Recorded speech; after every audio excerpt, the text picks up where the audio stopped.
Welcome to the Sports for Life podcast, where all opinions matter and sports bringing people together. I'm your host, Dylan. Today, we're going to break down all the biggest moments, hottest takes for Game 2 of the NBA Finals. If you're new to the channel, make sure you smash that like button, subscribe, and turn on notifications so you never miss a thing from the Sports for Life family. We will do the predictions for Game 3. We will discuss Game 2 and basically see where the series is going from here. Thank you everyone for joining the live. We appreciate it. Today we're going to discuss Game 2. Game 2 was played on Friday, the 5th of June, 2026, between the San Antonio Spurs and the New York Knicks. So the Knicks had a commanding Game 1 lead as they beat the San Antonio Spurs in San Antonio to take the lead. I did a video on that explaining exactly what went well for the Knicks, what they needed to improve, and also where the Spurs needed to improve to try to win Game 2. Now, if you didn't know, the New York Knicks won Game 2 105-104 in San Antonio, which means right now the New York Knicks have a 2-game lead against the San Antonio Spurs in the 2026 NBA Finals. Now, I watched the game. I saw the highlights as well. I went through everything. From what I saw was the San Antonio Spurs came out hot in the first quarter.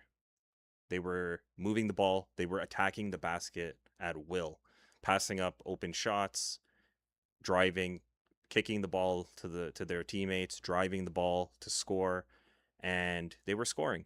There was no resistance from the Knicks in the first quarter, and the Spurs scored 34 points when the Knicks only scored 25 points in the first quarter. So a commanding lead for the Spurs. They came out with the energy that I mentioned that they needed to have from Game 1 to Game 2, and the ball was moving. They were aggressive.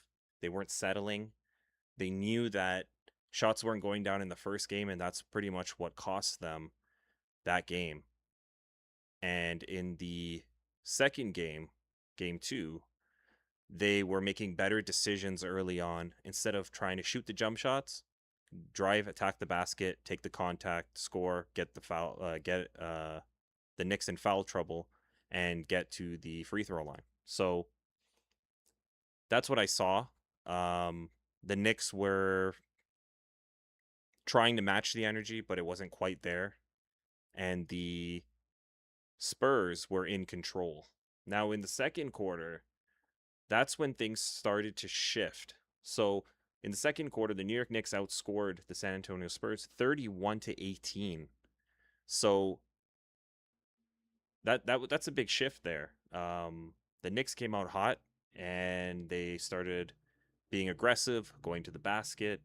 They started to draw Wemby out of the painted area. So basically, what I saw was Karl Anthony Towns would step out into the 3-point line. He would slowly leak out. He would get some open shots. He would take those shots, make those shots, and also he would pull Wemby out from underneath the basket area, where he was rim protecting, and doing a really good job early on of rim protecting, and force him to come out to the perimeter, which then opened up the paint. So if Karl Anthony Towns would get the ball, draw Wemby out, and then swing the ball, that would cause Wemby to kind of leak out, go back down into the painted area, and then they start moving around. Screens are being set, and you'll see those guys moving around the screens, creating mismatches, and then that's when they started getting good looks and making those shots. Even moving Wemby around, and he's getting kind of knotted around with the players. I saw a lot of movement. I guess in the second quarter, the Knicks were basically saying, let's keep being active, and let's kind of take it to the next level, which is what they did, because there was a lot of chaos going on, like a lot of movement, a lot of pushing the ball, a lot of running, gunning, trying to get to the basket, different things like that. And Wemby was kind of all over the place. He was here, he was there, and then on top of that, when Luke Cornett came in the game, again, Luke Cornett is a big liability for the Spurs team, a huge liability for the Spurs team defensively, because Luke Cornett was in the game. Karl Anthony Towns was having his way with him, and he cannot rim protect to save his life. So, to see him basically, moving around down in the paint, he's kind of, guys are shifting and they're moving around, and he's sticking his hand out, so he doesn't get a three in the key, and then he's trying to go and rim protect. It didn't matter. They were just going right by him, laying the ball up.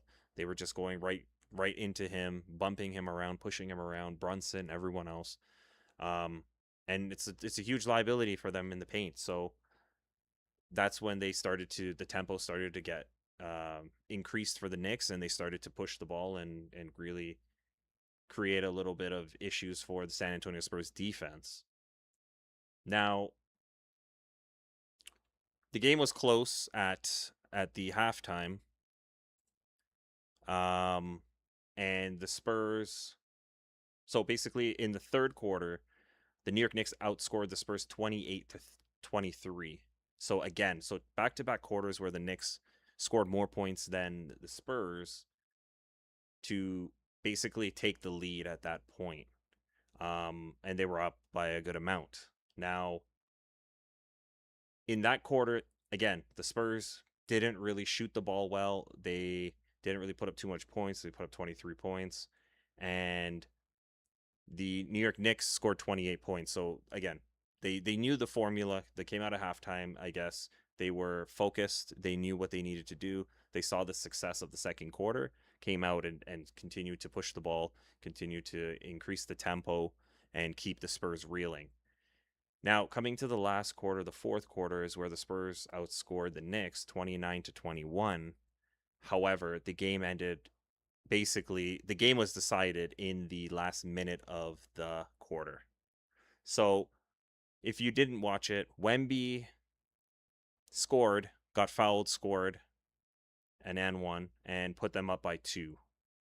And what ended up happening was Jalen Brunson continued to be aggressive, and he made a shot and tied the game.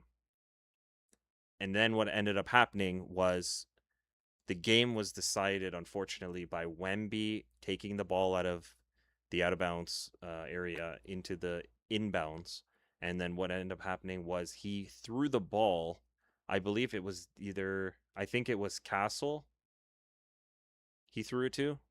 And his back was turned to Wemby. So basically, he was in front of Wemby. Wemby was behind him. Wemby threw the ball to him when they were both in bounds, but Castle didn't turn around, and the ball hit him in the back. And Jalen Brunson just went and intercepted it, grabbed the ball, and then Wemby went up to him, bumped him, and then he fell out of bounds. And at that point, he went to the free throw line to shoot 2 free throws. And then what ended up happening was he made 1 out of the 2. He missed the second one. So that put the Knicks up 105-104.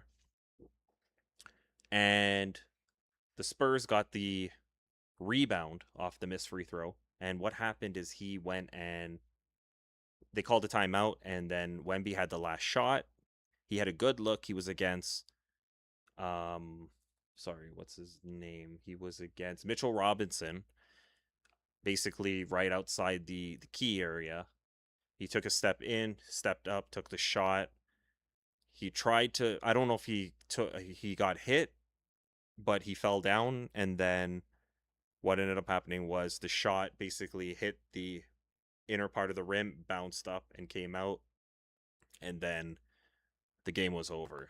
The rebound was secured by San Antonio. However, it was too late. The game clock had expired at that point. So it was a very interesting game. This game could have went either way. Wemby scored 29 points in this game.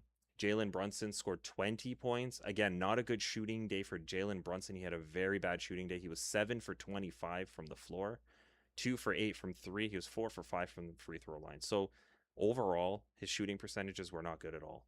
He was not good. But again, he came up in the clutch with clutch plays to win the game. The key jump shot to tie the game, with under a minute left in the game. And then the key steal that he needed to secure basically the 1 point lead. So seeing the matchups between the two teams again, I saw certain things that again were not being addressed by the Spurs. I don't know where the disconnect is, but from the side of the San Antonio Spurs, they shot the ball from the free throw line poorly, 19 out of 27. They were 11 out of 29 from 3, and they shot 47% from field goals, which was not bad. The field goals were good, but I guess it's because of all the attacking the basket and the vulnerability of the Knicks defensively from a rim protection point of view, where if Mitchell Robinson wasn't in the game, then that would mean Karl Anthony Towns would be matched up against Wemby, and there would be no rim protection. Basically, it's the Knicks rely on shifting their defense, moving, getting in the passing lanes, swiping the ball out, getting in front of the defenders, and that's how they play defense. The Knicks. It's like an overall defensive, um, like a layout for them defensively, where it's everybody in the team that has to contribute defensively to get the success out of what defense they're running. They're not relying on like a Anthony Davis or someone else who's a big body shot blocker who they can stick at the 5 and he can kind of control the paint. They rely on each other shifting, moving, poking the ball out, stealing the ball, double teaming, trapping, these things. So the Knicks, they're again, they knew what they needed to do. They came out. OG Anunoby again had 17 points. He had 2 blocks, 2 steals, 3 assists, 4 rebounds. So he was all over the place.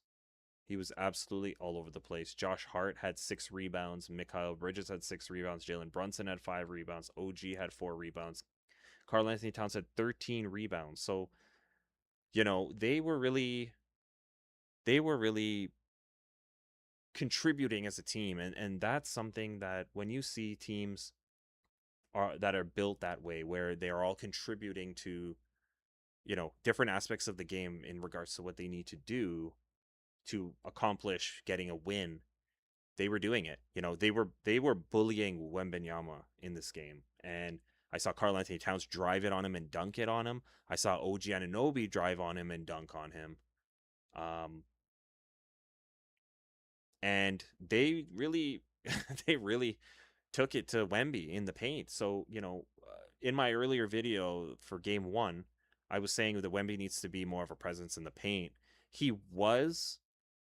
It wasn't as effective as it should have been, and he got postered a couple times. So he got dunked on a couple times, which is terrible for him. But he did pick up, I believe, 4 blocks in this game. Yes, 4 blocks. So he was doing a better job rim protecting. I saw him chase down people, follow them to the basket instead of just letting them blow by. And then he chased down, block, reject it, turnover. Spurs get the ball. They're passing the ball down. They're going down the floor with transition point, trying to get transition points and things like that. So, I saw a lot of improvements from the Spurs this game. However, what I wasn't happy with was first. I'll explain what I was happy with.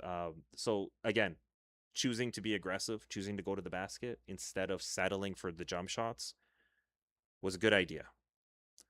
Now, did they stick to that? No. They sort of, as the game went through, where the second quarter and third quarter came, they kind of lost that identity of doing that, where they started to settle. The ball wasn't swinging as much as it was in the first. Guys were not moving as much. They weren't cutting as much. The pace started to change for the Spurs while they had the lead. And they did the same mistake in the first game, where they refused to stay consistent, and that is what really cost them the game. So, had they been consistent in the second and third, I mean, I understand if one quarter, you kind of blow it, but you have to bounce back. Like coming out of halftime, the coach should have circled on the board, hey, we got outscored in the second quarter. Like, what's going on here? Like, we need to get back to what we were doing when we were successful, and they didn't do it. They didn't do it. They kind of started settling. They were missing shots. The tempo was changing. The energy was increased by the Knicks after that first quarter, and they started to keep the pressure on them. And again, the will to continue to push the ball, continue to try. They have a lot of heart, this Knicks team, and they outplayed the Spurs. So I saw De'Aaron Fox for San Antonio really, he put up 20 points this game. He had a better shooting night, 8 for 12, 2 for 2 from 3, 2 for 2 from the free throw line. He had 5 assists. He had 4 turnovers, which wasn't good, but he had a block and he had a steal as well. So he, in 34 minutes, that's solid. That's solid numbers. Turnovers, obviously, you can't have 4 turnovers in a game as a player. That's tough. But overall, he played really well. He contributed, he did his part. Defensively, he was a lot better too than he was in game one. And the supporting cast was okay. Julian Champagne had a worse game today. Sorry, yesterday than he did in game one. He had 8 points in 36 minutes. He had 1 block, 1 assist, 4 rebounds, 2 for 5 from three, 2 for 6 in field goals, and 2 for 2 from the free throw line. So he didn't really have an effective game. He wasn't really doing much out there, and that was unfortunate to see. If we got the Julian Champagne of game one, I think this game would have heavily been in favor of the Spurs because everybody else kind of pitched and did their thing. Dylan Harper again played good. He was 6 for 12, which isn't ideally good, but he had 15 points, so he came in and he had a steal, 3 assists, and 6 rebounds. So again, the bench was okay. Luke Cornett is absolutely terrible. Like he played 8 minutes. He had three rebounds, 1 steal, which is okay, but a huge liability for them. They really need to get someone who can rim protect. It's showing up as a huge liability for this team. Defensively, teams like the Knicks are out coaching them right now, and I'm not happy with what I'm seeing from the Spurs side. I'm not seeing the adjustments.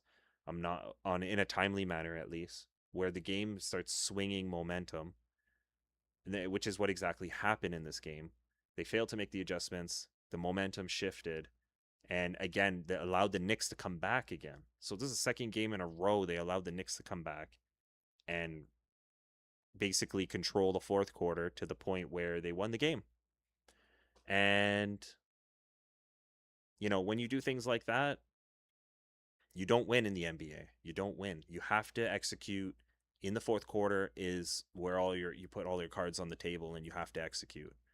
You cannot play basketball where you disappear in quarters and you lose your touch on the game where the other team, especially if you're up by a good amount of points, allow them to come back and then take over. So, it's unfortunate to see that, and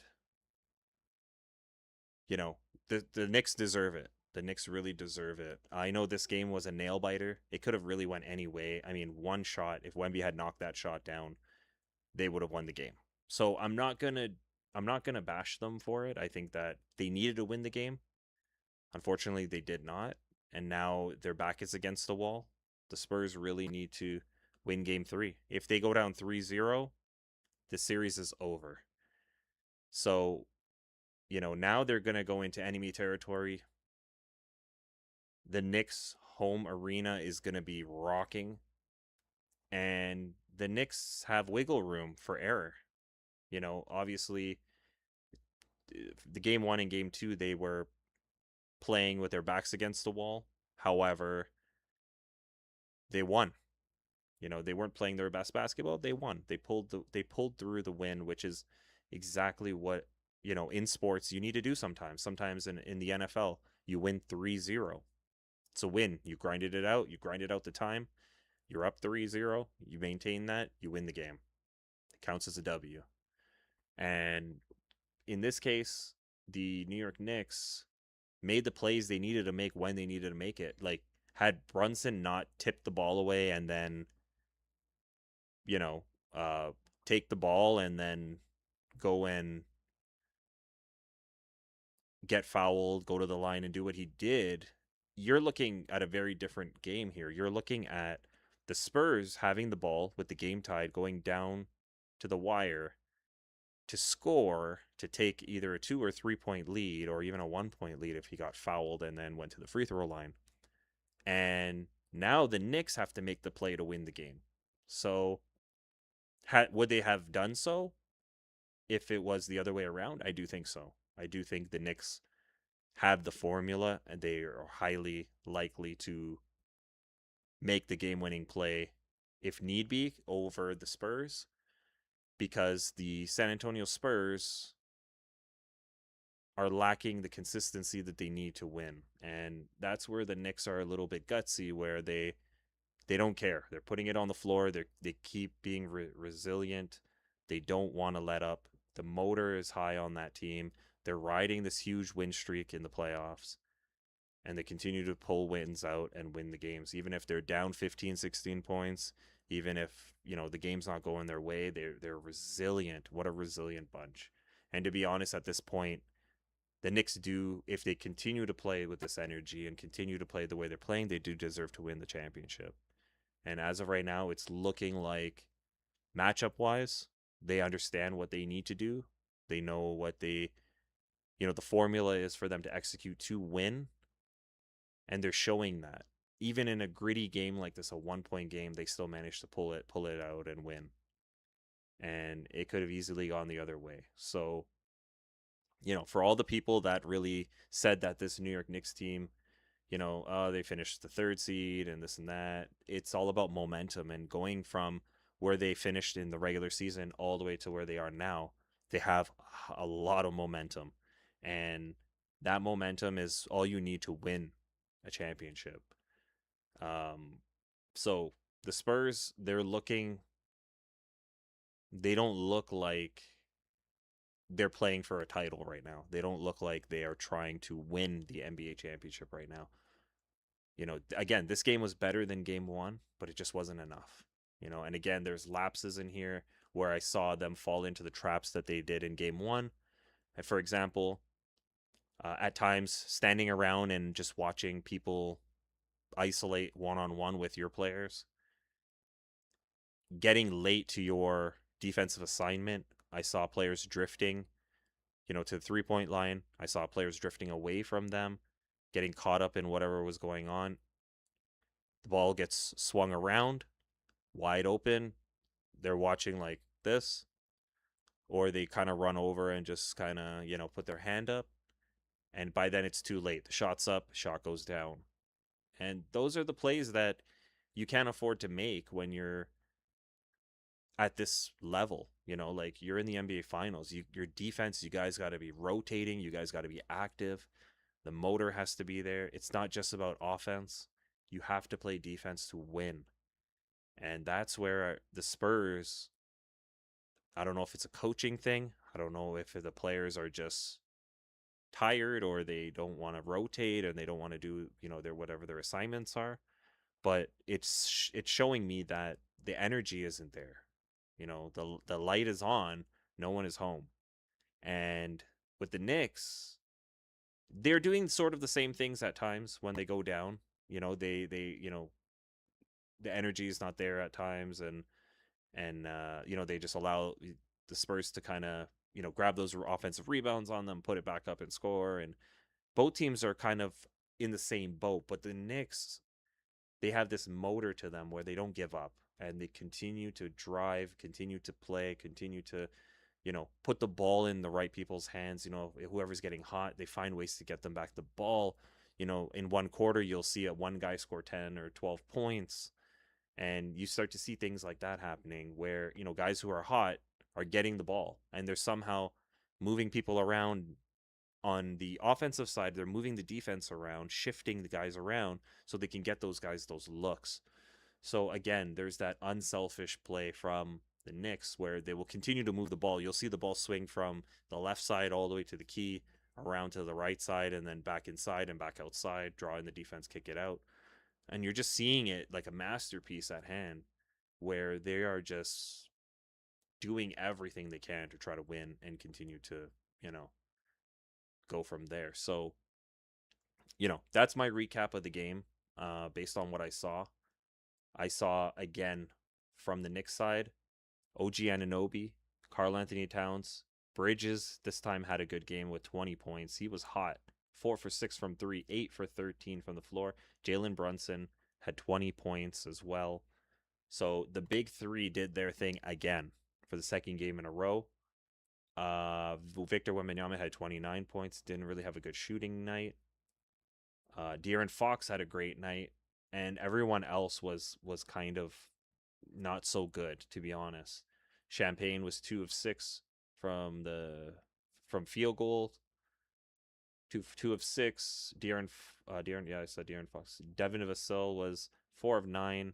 Stephen Castle was 5 of 14, and he scored 14 points. So the bench didn't really do anything except Dylan Harper. I think Keldon Johnson scored 3 points, and then Luke Cornett scored 1 point. It's not good. Even the Knicks bench scored. Mitchell Robinson scored 7 points. Landry Shamet scored 13 points. Miles McBride scored 5 points. So even you're getting some productivity. I know that both teams are not going too far deep into their benches. However, you're still getting productivity from these guys. So from their bench, the Knicks. So that's good as well. And that's again another area where the Spurs are not getting much from their bench, and that can happen. When you have guys come on the floor from your bench, they got to be able to produce. They got to be able to keep the lead up or keep pace with the other team. And that's where you can lose games. And right now the Spurs are just depending on their starting five. The first game it was worse. This game it was better, but it's still there's too many missed shots. They're taking too many shots. They have to be aggressive and attack the basket. I don't know why they stopped doing that. I'm not sure what from a coaching point of view they were thinking, but in game 3, the San Antonio Spurs have to win. They absolutely have to win. They cannot go down 3-0, otherwise the series is over. So it's basically do or die. Do I think the Spurs can win? I do think so. I do think they can win. Do I think that they will make the adjustments they need to? I hope so, because the Knicks know the formula right now, and they are exploiting the Spurs on so many levels. Luke Cornett comes in. Once I see him in the game, I know exactly what the Knicks are going to do. They're going to attack the basket, isolate one-on-one and just attack the basket without fear because no one's coming to block their shots. That's when you'll see Jalen Brunson go isolation one-on-one, and he will just go right at the defender every time and go to the basket until they force double team him, trap him. They try to make him get the ball out, but then he's getting his team involved. They're swinging the ball. They're looking for the open guy to take the shots, and they're making those shots. So it's not as simple to do because you can't sit there and just watch, you know, Jalen Brunson chew up your defense, take you to the basket every time. However, you don't have rim protection when Wemby's not on the floor. And when Wemby is on the floor, he's guarding Karl Anthony Towns at the 5, and Karl Anthony Towns is sitting on the 3-point line. So that doesn't really help you. Wemby is kind of not really doing much. So that's why I noticed in game 1, when he was on the bench, the Spurs got some momentum because now they're having a little bit more mobility coming in with a smaller big who can run around a little bit more and stretch the floor.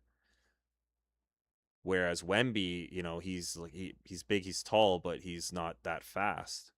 So, getting him up and down the floor and again, you have to have that energy where you're hustling and you're showing that you're trying to, push the tempo. And with Wemby on the floor, it's not really there. He's not really, you know, an up tempo kind of guy. So that's where I saw a lot of ball movement and a lot of unselfishness from guys. But my philosophy for the game plan for the game 3 that's coming up, my take is that for the Spurs side, I'm gonna go again with what I said in game 1. They got to get Wemby involved. Wemby has to shoot the ball better. He cannot continue to shoot the ball this poorly and take so many field goal attempts because it's hurting the team.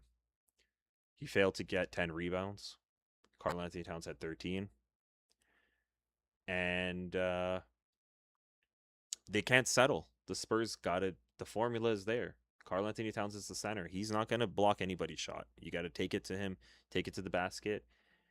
You got to cause disruption within the Knicks team. You can't let them just, do what they want.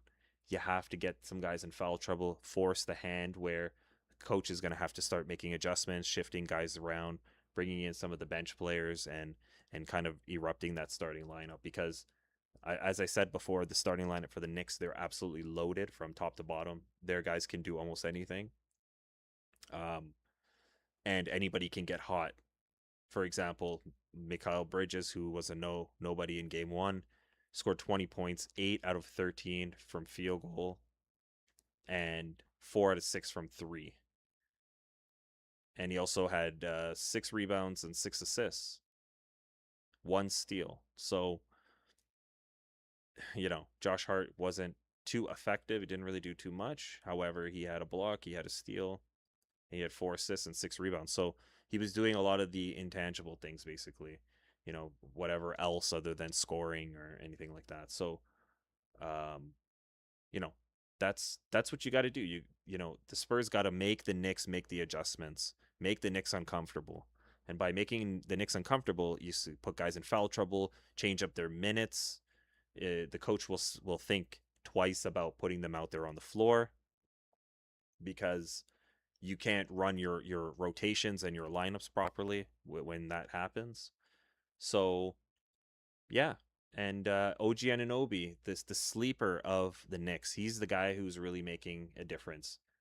He's kind of in the corner there, but he does what he needs to do, especially in the fourth quarter, and he's making an impact. He's going at Wemby. He's guarding Wemby as well. I'm seeing that a lot too. He's making Wemby feel uncomfortable, forcing Wemby to take the jump shots because OG's a bit strong and he's keeping Wemby out of the paint, but he's also very handsy, so he can deflect the ball. His defense is a very tough lockdown defense, and he's making Wemby uncomfortable, and I can see that once they're matched up together. So, game 3, that's what the Spurs need to do. Tempo, push the ball, go at the basket.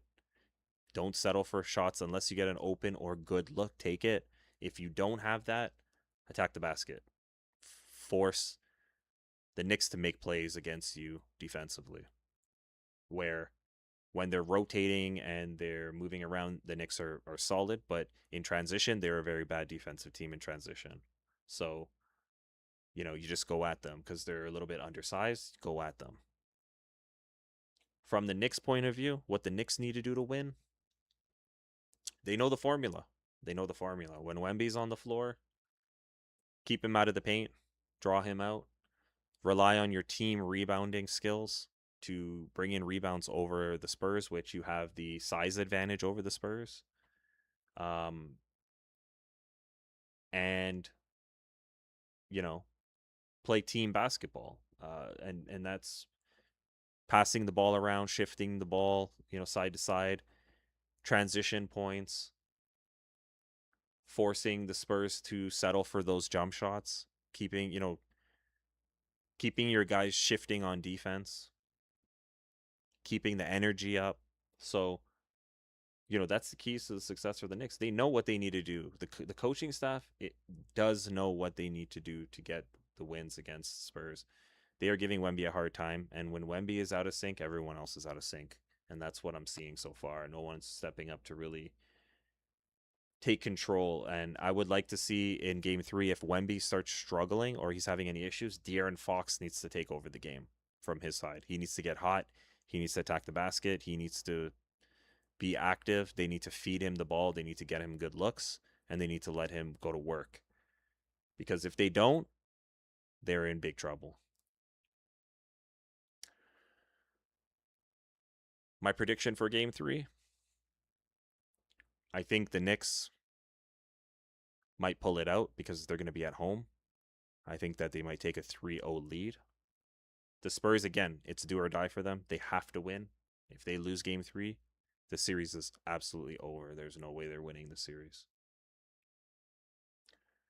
So that's it for another episode of the Sports for Life podcast. Just wanted to thank all my viewers for joining. If you haven't already, subscribe to the channel, hit and smash that like button, continue to share and view our notifications for more content. We will be continuing to release more content on the NBA Finals. Once Game 3 is over, we will release another video and bring you guys some more information in regards to what's been going on, keys to the game, recap of the game, and where things will go from there for the next game, the final game, or Game 4. If it ends up being a 3-0, it might be the final game as Game 4. So thank you all for subscribing and liking the video, and we will see you soon in another episode, the Sports for Life podcast covering the NBA Finals. I'm your host, Dylan. Thank you again. Like and subscribe if you haven't already, and we will talk to you soon.